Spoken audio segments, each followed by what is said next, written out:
Hey, Joey. Hey. Greetings, friends.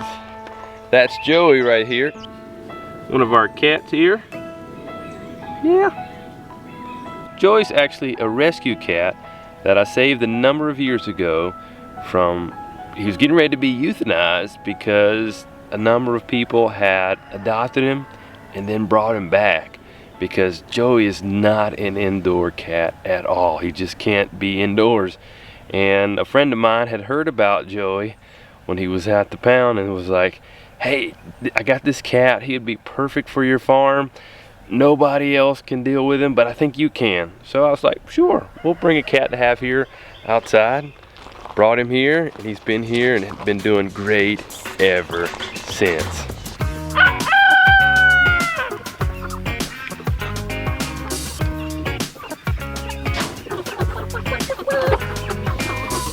And speaking of death, today is the last day that these chickens are going to be on the homestead, because tomorrow is processing day.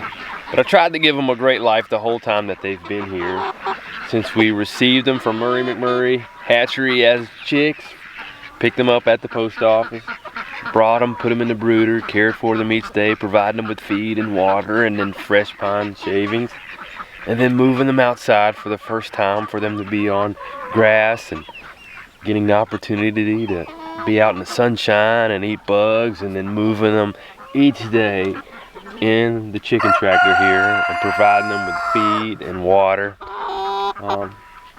Something special to be hands-on with your food like this. It's not fun. Processing is not a fun day that you're just like, woo, I can't wait to processing day.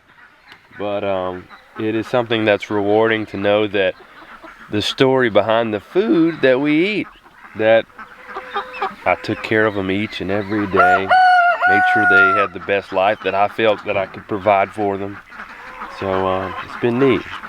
So I'm getting ready to move them for the last time, provide them with feed and water for the last time, and then later today we'll take away their feed, because you don't want to have them with feed in them as you're processing them, and then the feed comes out. So that's one of the things that we do, is we cut off the feed something like 12 hours or so before the processing time. So we'll let them eat whatever they want today, be on fresh grass, have water, and just enjoy the last day here.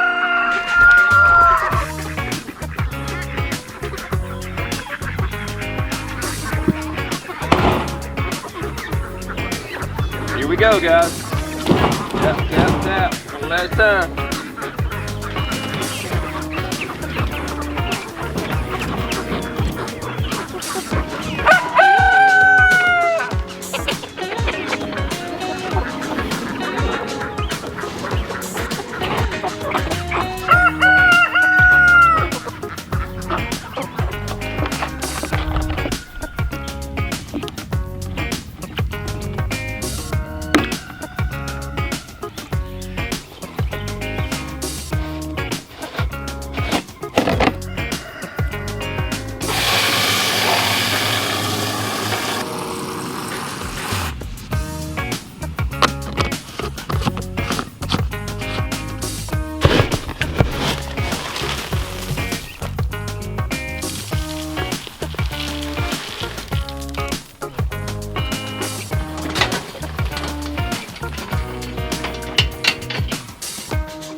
And I'm just going to take a few minutes right now and just kind of watch them for a little bit and just observe them and enjoy watching them.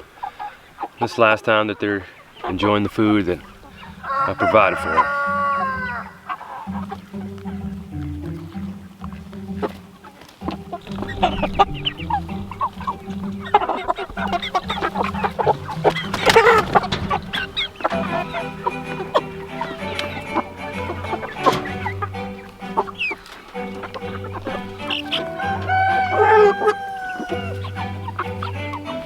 Alrighty, well, it's time to move on. I still have 2 other chicken tractors full of birds that need to be moved. Even though they're not going to be processed when we're processing these tomorrow, they still need to be cared for. And we need to get them on some fresh grass and some fresh water and some more feed.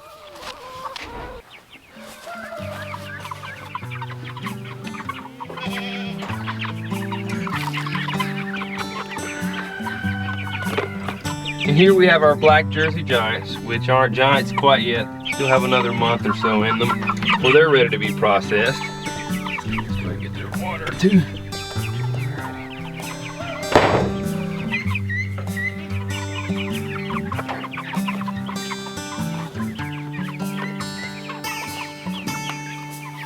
All right, let's have room. Here we go.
And here is my other chicken tractor, and it is full of ducks actually.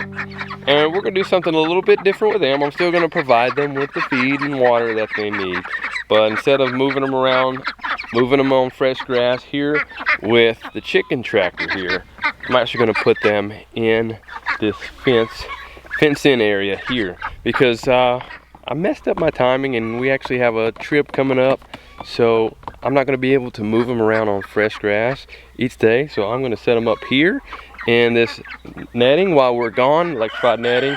So that way they can move around as they please. I will move the chicken tractor inside this area. But before I move them, I need to finish setting this fence up. And I'm actually going to make a mound for them, a compost mound for them to find bugs and different things to eat in. So I'm going to work on that. Moving that, making a little pile, and then setting up the fence. And then they'll have a nice area while we are gone. And we still have like 3 or 4 weeks before it's time to process these ducks. About the same as the black Jersey Giant. So I'm gonna put the ducks in here first, and then maybe tomorrow or the next day, we'll put the Jersey Giants in here as well. So they'll have a nice little area to play around too. So there's only like 15 ducks in there and 15 of the black Jersey Giant, so they'll be fine together, and the fence will keep them safe, and they'll both have the chicken tractors to be in, but it allows us to be able to take some time away. And you need to do that if you're a homesteader or whoever you are. You do need time away from your homestead just so you don't burn out. And I may even do a video talking about how to leave your homestead. And if that's something you guys are interested in, let me know in the comment section below, because you definitely need some time away when you can, and there's certain things you can do to make it happen. So let's get this area set up for them.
All right, so we have our compost pile for them.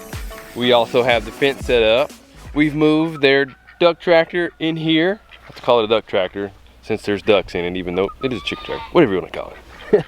But I've also added their water with a duck shield on it, something that I created that I think works really well for the ducks and eliminating the mess. I've talked about that before. I'll go into that in another video. But we also have their feet out here to encourage them to come out a little bit. So, are you guys ready to release them? Yeah. Hold on 1 second. Don't do it quite yet. Because we need to make sure that the fence is on. So you guys stay inside the fence here. I'm gonna turn the fence on because we have to train them to make sure that they stay inside the fence. So there's gonna be a little bit of shock therapy, shock training, whatever you wanna call it. It doesn't hurt them, but it just alarms them to, I don't need to go there, that's the fence, and it protects them from outside predators, and it helps them to stay inside to be protected as well. So, all right guys, I'm gonna go ahead and turn it on, and you release them at the same time. Release them.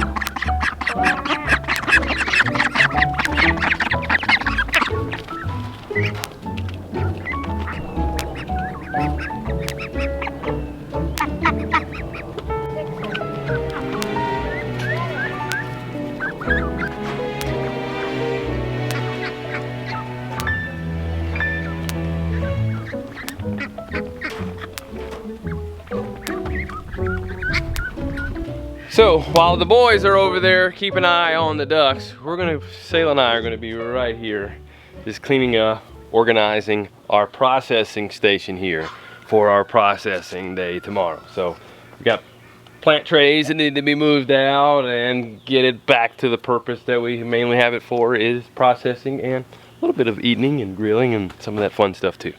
But here we go.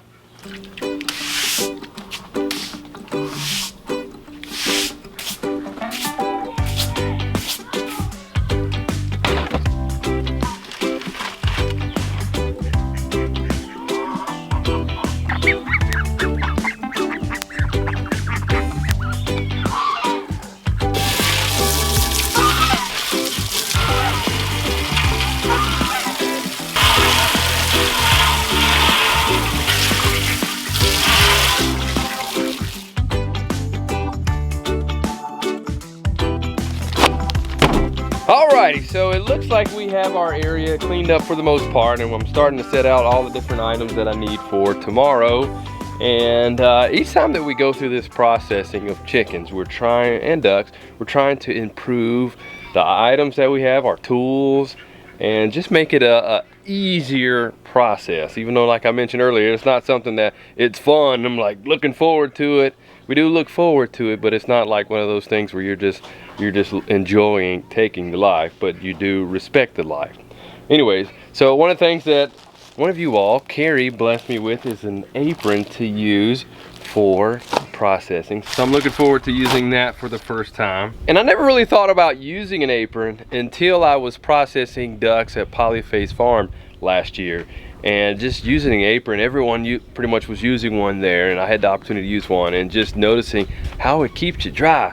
When I've processed chickens before here on our property, it was like I was getting wet, and at the end of the day you were just yucky and nasty. But having an apron really reduced a lot of just the yuckiness that you're having to keep on your clothes. So looking forward to using the apron. We also have our shrink bags here for putting the birds in with the zip ties when we're done processing them. Our visceration knives, as well as the heat resistant grill gloves, which I really like to use because these gloves will keep your hands from getting scalded when you're using the scalder, which I also really recommend. And actually I upgraded the scalder that we're using this time. Before we just used one of the big pots, but this time we'll be using the Cajun Rocket pot. And I first used this when we were at the butchery earlier this year at Concord Farms, and they were using them for their processing of the chickens and ducks, and it heats up so much faster than the normal pots that you're going to use, because the way that it's designed, it allows heat, it traps heat better. So with that, it saves you time in having to heat up your pot, and it retains that heat, as well as it's going to save you fuel with that. Because one of the times last year that we were processing chickens here, it took me so much longer to heat our water up for our scalder than I thought, and we lost like an hour or two just waiting for it to heat up. I was like, what is taking so long? So a lot of people start that process earlier, but it'll be so neat to be able to use this tomorrow with processing our birds, this Cajun rocket pot. But using it as a scalder is not the only thing you can use it for. You can also use it for cooking. They actually have this that comes with it, so you can fry up all kind of neat things with that. So definitely look forward to busting out this bad boy. And if you're interested in any of the items that I am using, the tools that I'm mentioning, I'll leave that information in the show notes below, because I have found many of these tools, they make the process of processing your meat so much better and so much more enjoyable, and it's not such a grind. Because the first time that we processed animals, we processed chickens, and we barely had anything. We were using a clothesline to hold the chickens up as we were trying to slit their necks, and then we were defeathering them by hand, and it was just painful. And each of the different tools that we've been adding, I've noticed has made a big difference. And one of the biggest ones that has been really helpful to have is a plucker. They're not the cheapest things in the world, but man, are they worth their money if you're processing a number of birds. And I got this one here from Strongberg's.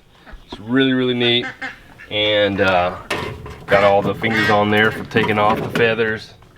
And one of the times that I was processing chickens by hand, I noticed that one chicken took like 30 minutes or so or whatever to pull all the feathers off, and this takes a matter of seconds to get them off. We also got our carrying crates here, which really come in handy in transporting our birds. We'll be able to grab them, put them in here, and just set them over here. And then when I'm ready to dispatch them, I just open up, get one or two out at a time, whatever I need, and then set them up here on our cones, or kill cones, dispatch cones, whatever you want to call it. So I actually need to create some kind of stand for them to hold on. We had this beam on 2 ladders, what we used last time. I may or may not set it up like that this time. I actually would like to, if it works out, I'm gonna actually make a stand for them, an official stand for our cones, and that'll just be what I use. So I don't have to use ladders each time. So like I said, to try to upgrade each time that we do this. Well, one of the things I need to do is I need to head out, fill up our propane tank so that we're ready to go. We'll use this with our Cajun rocket pot, so we'll have that ready to go. I also need to get a few bags of ice. So I think I'm gonna have to call it a wraps and go get some of those items that we really need. So gearing up. So make sure you stay tuned and see how our processing day goes. I know some of you don't necessarily enjoy watching the videos when the us homesteaders, process our animals, but there's so much that you can get from just watching that. It's really is an impactful thing to go through. See you next time.